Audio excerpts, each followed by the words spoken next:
السلام علیکم ورحمۃ اللہ وبرکاتہ۔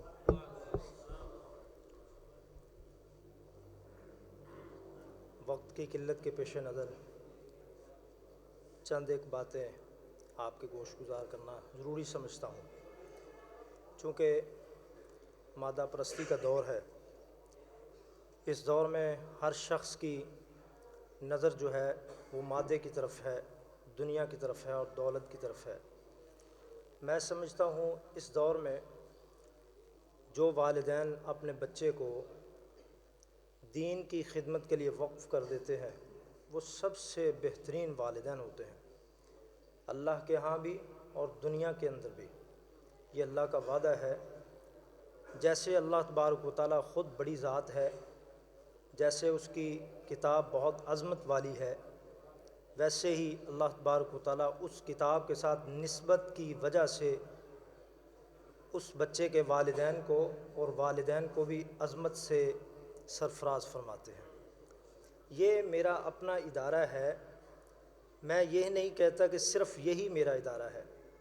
جتنے بھی دین کا کام کرنے والے ادارے ہیں وہ سبھی میرے اپنے ہیں اور ہمارے ہیں، اور جہاں پر کام ہوتا ہے میں سمجھتا ہوں یہ ہماری جو سر کا تاج اور سر کو مزید فخر کے ساتھ بلند کرنے کا ذریعہ اور سبب بنتے ہیں، یہی ادارے ہیں۔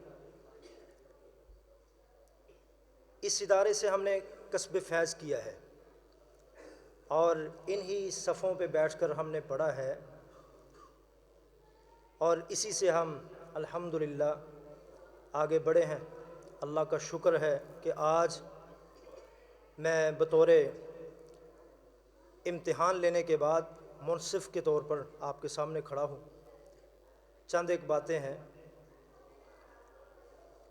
جیسے ماں کی گود میں بچہ پلتا ہے نا، جب بچہ بڑا ہو جائے اگر بچہ اچھا ہے، سمجھدار ہے، فہیم ہے، فطین ہے، تو اس پر سب سے بڑا حق یہ ہوتا ہے کہ اپنی اس والدہ کی گود کا خیال کرے جس گود میں اس نے بیٹھ کر اور لیٹ کر دودھ پیا تھا۔ اور اگر ہم نے ان اداروں سے کسب کیا ہے، فیض حاصل کیا ہے، تو ہماری یہ ذمہ داری ہے کہ ان اداروں کو کامیاب کریں۔ یہ دین کے قلعے ہیں، دین کی چھاؤنیاں ہیں۔ جیسے ہمارے اس وطن کو بہت سی تکالیف کا سامنا کرنا پڑ رہا ہے، اور ہماری پاک فوج جو ہے وہ بارڈر پر بیٹھی ہوئی ہے، اور ہم آرام سے نیند کرتے ہیں، آرام کے ساتھ اپنی عیش و عشرت کے ساتھ زندگی گزار رہے ہیں۔ کوئی بھی سامنا کرنا پڑے تو وہ حاضر ہیں، لیکن ہم اگر ان اداروں کو، ان دین کی چھاؤنیوں کو کامیاب کرنا چھوڑ دیں گے، کھینچا تانی کریں گے، تو اس میں سب سے بڑا نقصان یہ ہوگا ہمارے گھر میں اللہ تبارک و تعالیٰ کبھی دین کا بوٹا پیدا نہیں کرے گا۔ یہ سب سے بڑا نقصان ہوتا ہے۔ میں نے خود اس چیز کا مشاہدہ کیا ہے، بعض لوگ جو ہیں اداروں کے مخالف بن جاتے ہیں۔ بھئی ادارے دے مخالف کیوں بننا ہے؟ اداروں کے مخالف کیوں پیدا ہوتے ہیں؟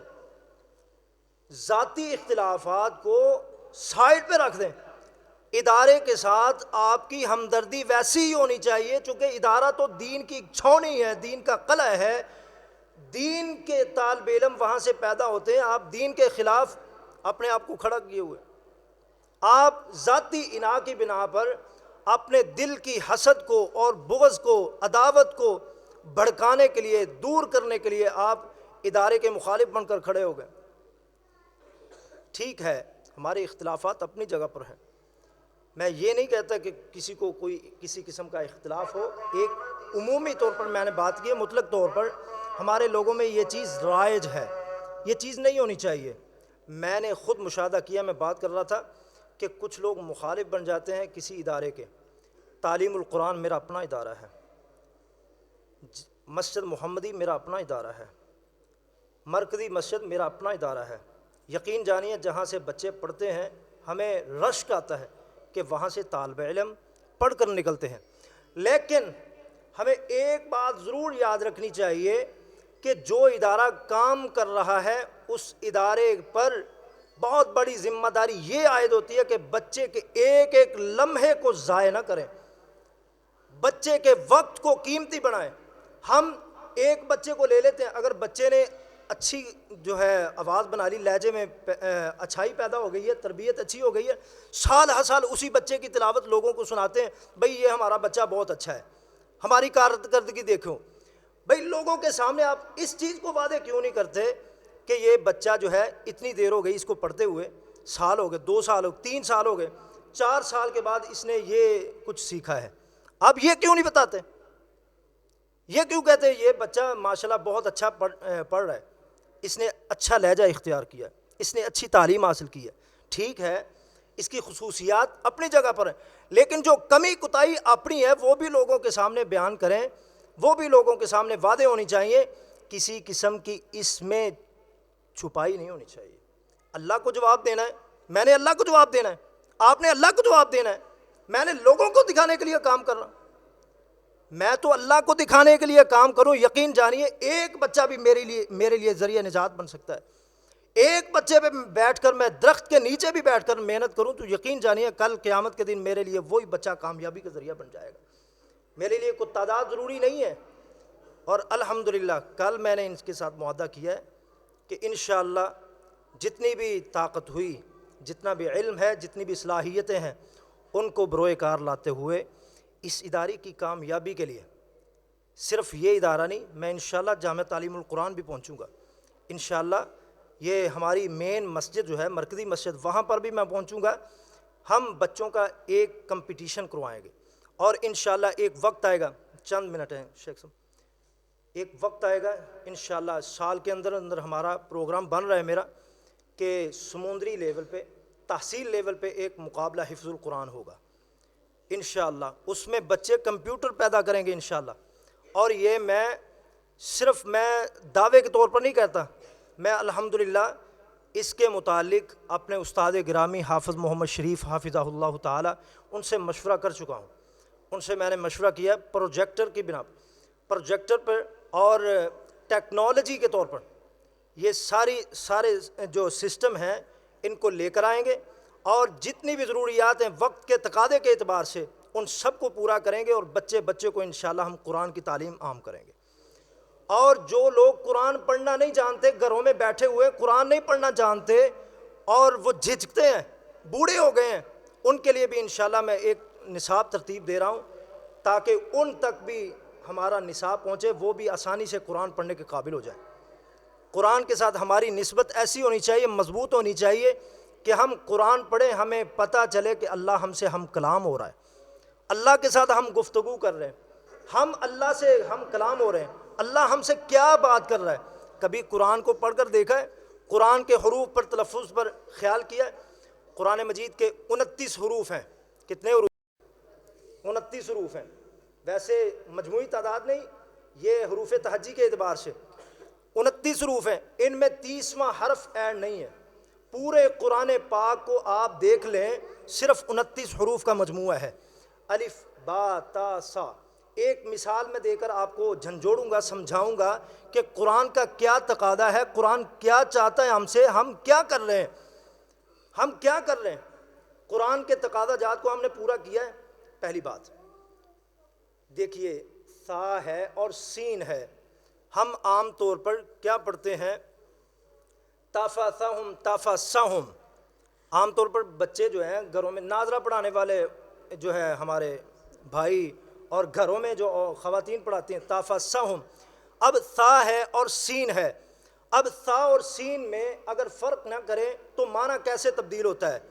ختم اللہ علی قلوبہم، قاف ہے 2 نقطوں والا، اور کاف قلب، کاف قلب، ایک قلب ہے ایک قلب ہے، ایک ڈنڈے والا کاف ہے ایک 2 نقطوں والا کاف ہے، اس میں فرق ذرا سمجھیے۔ ختم اللہ علی قلوبہم، اللہ تبارک و تعالیٰ نے مہر لگا دی ان کے دلوں پر۔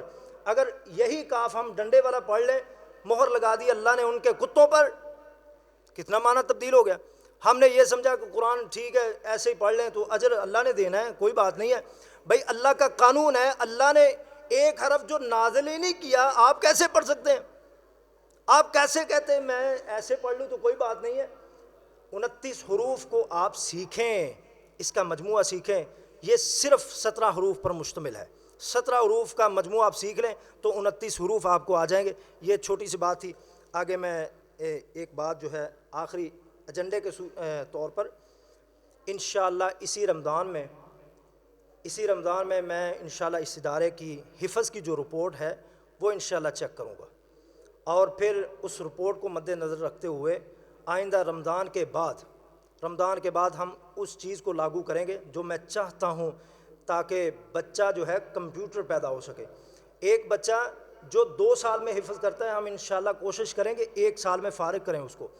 کوئی 2 سال نہ لگائیں، 3 سال نہ لگائیں، چھوڑ دیں۔ جو بچہ نہیں پڑھتا کوئی بات نہیں ہے، اس کو چلا کر دیکھیں، 1 ماہ 2 ماہ 3 ماہ 4 ماہ، اگر نہیں چل رہا اس کے والدین کو بلائیں۔ اگر کمی کوتاہی ہے، کوئی ایسی سستی ہے، کاہلی ہے، غفلت کا شکار ہو رہا ہے، والدین کے سامنے ہر چیز کو واضح طور پر رکھنا چاہیے۔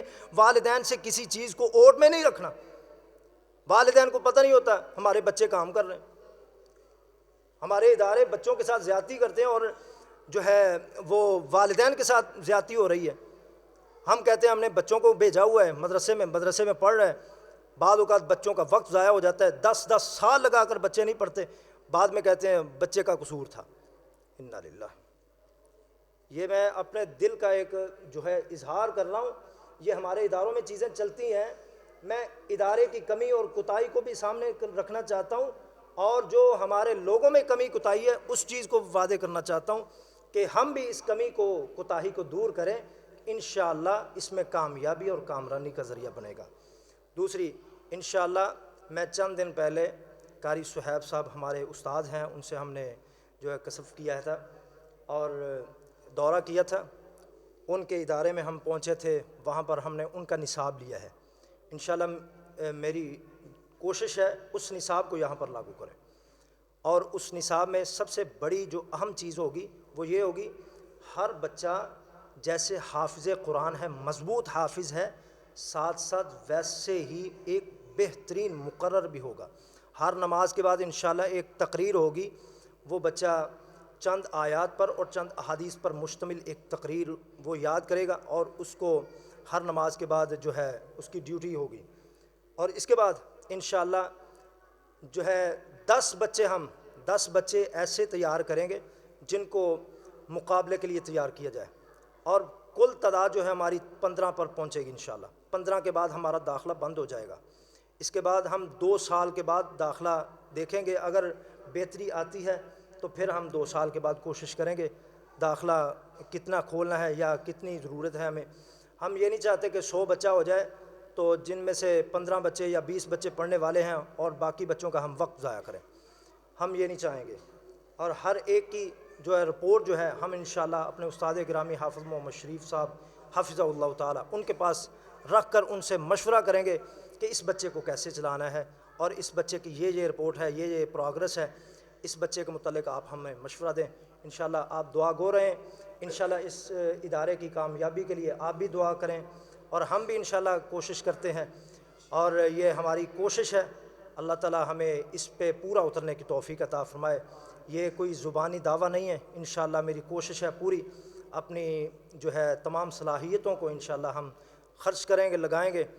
اللہ تعالیٰ ہمیں عمل کی توفیق عطا فرمائے۔